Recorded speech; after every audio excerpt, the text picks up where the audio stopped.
Chapter 16. Orion Hunts the Stag. There passed 10 years over the fields we know, and Orion grew and learned the art of oath, and had the cunning of thrall, and knew the woods and the slopes and vales of the downs, as many another boy knows how to multiply figures by other figures, or to draw the thoughts from a language not his own, and to set them down again in words of his own tongue. And little he knew of the things that ink may do, how it can mark a dead man's thought for the wonder of later years, and tell of happenings that are gone clean away, and be a voice for us out of the dark of time, and save many a fragile thing from the pounding of heavy ages, or carry to us over the rolling centuries even a song from lips long dead on forgotten hills. Little knew he of ink, but the touch of a roe deer's feet on dry ground, gone 3 hours, was a clear path to him, and nothing went through the woods, but Orion read its story. And all the sounds of the wood were as full of clear meaning to him, as are to the mathematician the signs and figures he makes when he divides his millions by 10s and 11s and 12s. He knew by sun and moon and wind what birds would enter the wood. He knew of the coming of seasons, whether they would be mild or severe, only a little later than the beasts of the woods themselves, which have not human reason or soul, and that know so much more than we.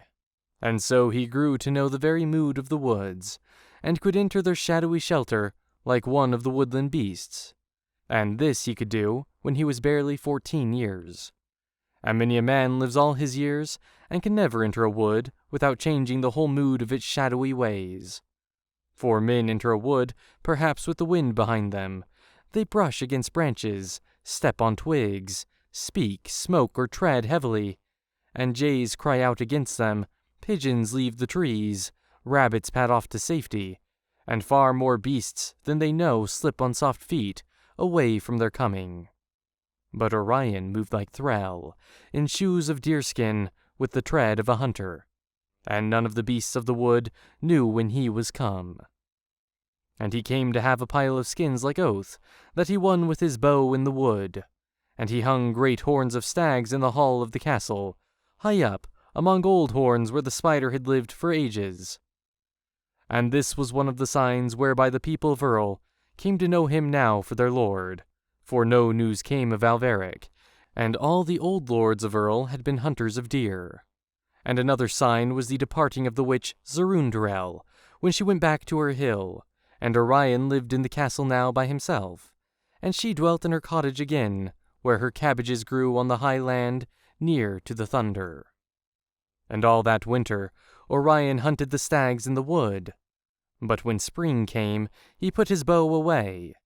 Yet all through the season of song and flowers his thoughts were still with the chase, and he went from house to house wherever a man had one of the long thin dogs at hunt, and sometimes he bought the dog, and sometimes the man would promise to lend it on days of hunting. Thus Orion formed a pack of brown, long-haired hounds, and yearned for the spring and summer to go by. And one spring evening, when Orion was tending his hounds, when villagers were mostly at their doors to notice the length of the evening, there came a man up the street whom nobody knew. He came from the uplands, wrapped in the most aged of clothes, which clung to him as though they had clung forever, and were somehow a part of him, and yet part of the earth, for they were mellowed by the clay of the high fields to its own deep brown.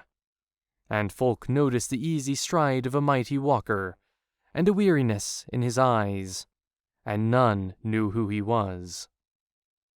And then a woman said, "It is Vande that was only a lad."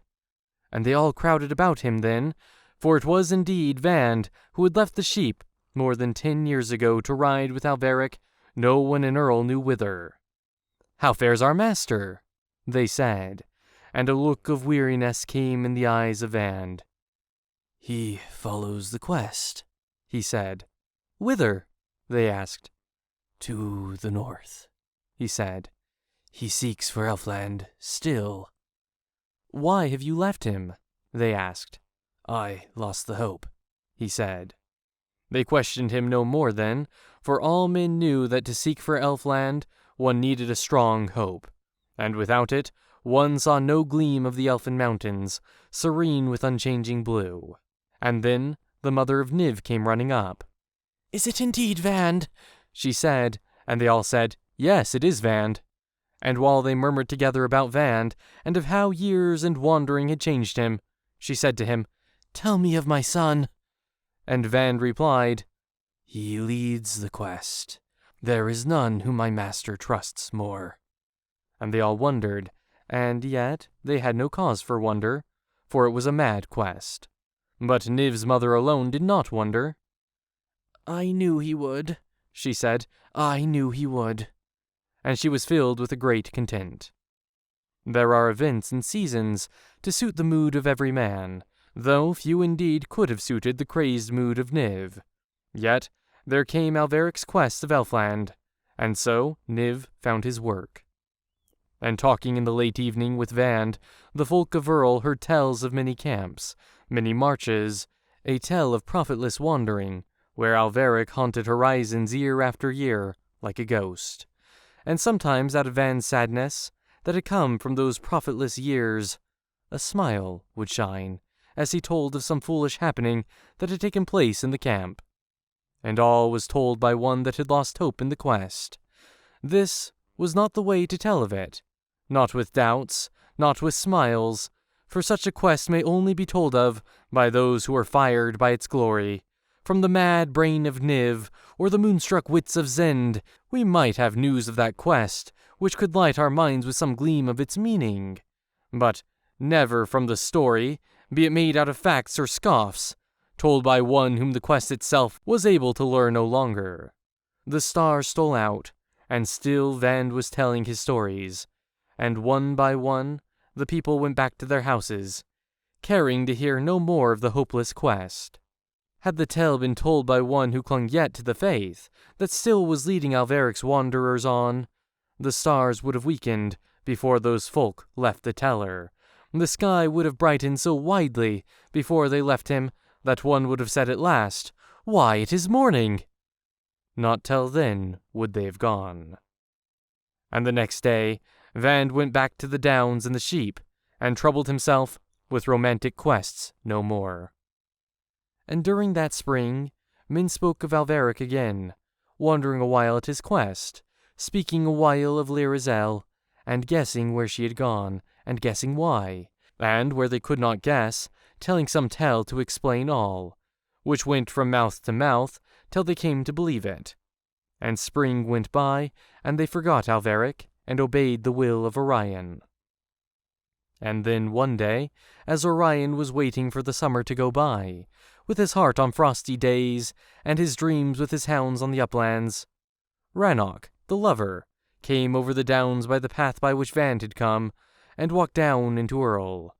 Rannoch, with his heart free at last, with all his melancholy gone, Rannoch without woe, careless, carefree, content, looking only for rest after his long wandering, sighing no more, and nothing but this would have made Varia care to have him, the girl he had sought once.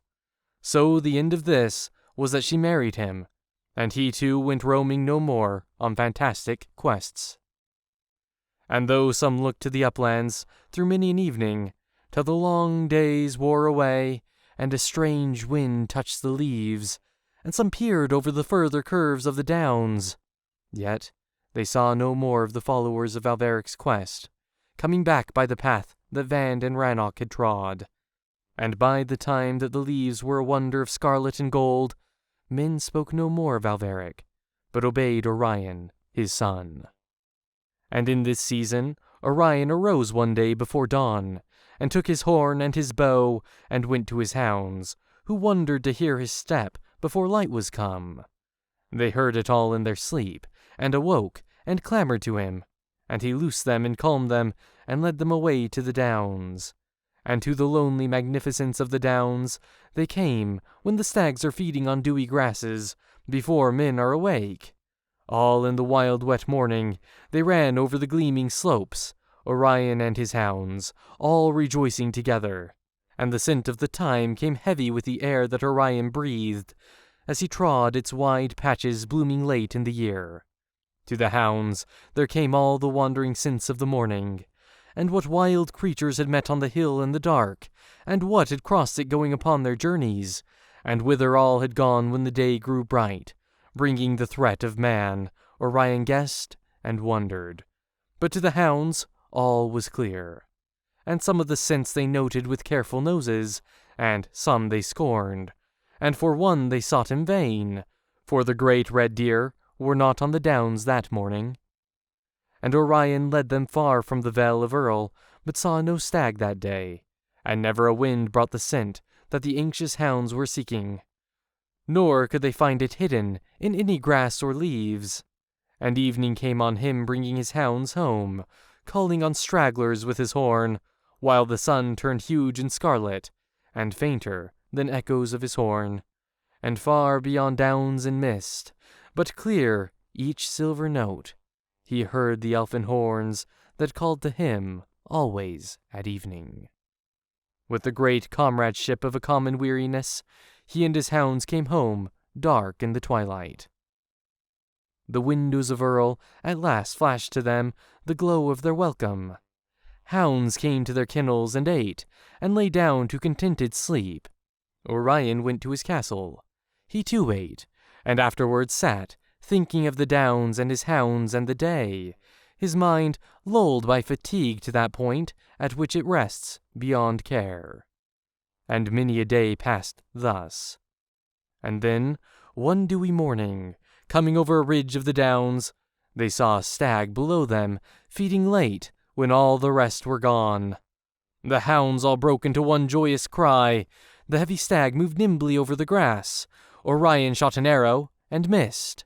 All these things happened in a moment, and then the hounds streamed away, and the wind went over the backs of them with a ripple, and the stag went away as though every one of his feet were on little dancing springs. And at first the hounds were swifter than Orion, but he was as tireless as they, and by taking sometimes shorter ways than theirs, he stayed near them till they came to a stream and faltered, and began to need the help of human reason. And such help as human reason can give in such a matter, Orion gave them. And soon they were on again, and the morning passed as they went from hill to hill, and they had not seen the stag a second time, and the afternoon wore away, and still the hounds followed every step of the stag with a skill as strange as magic. And towards evening Orion saw him, going slowly over the slope of a hill, over coarse grass that was shining in the rays of the low sun. He cheered on his hounds, and they ran him over 3 more small valleys, but down at the bottom of the third, he turned round amongst the pebbles of a stream, and waited there for the hounds. And they came baying round him, watching his brow antlers. And there they tore him down, and killed him at sunset. And Orion wound his horn with a great joy in his heart. He wanted no more than this. And with a note like that of joy, as though they also rejoiced or mocked his rejoicing, over hills that he knew not, perhaps from the far side of the sunset, the horns of Elfland answered.